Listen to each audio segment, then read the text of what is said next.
একটি বেল যেন এক টুকরো স্বর্ণের চাকা। দাম শুনলেই বুক আঁতকে ওঠে।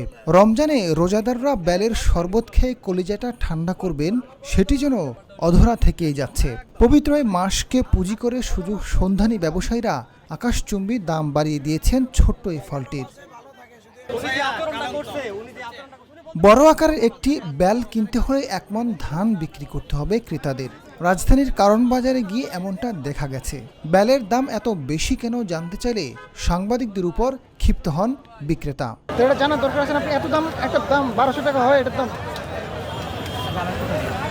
ক্যামেরাটা এদিকে সাইড করে কথা কর। 1200 টাকা কিভাবে হয় আপনি বলেন?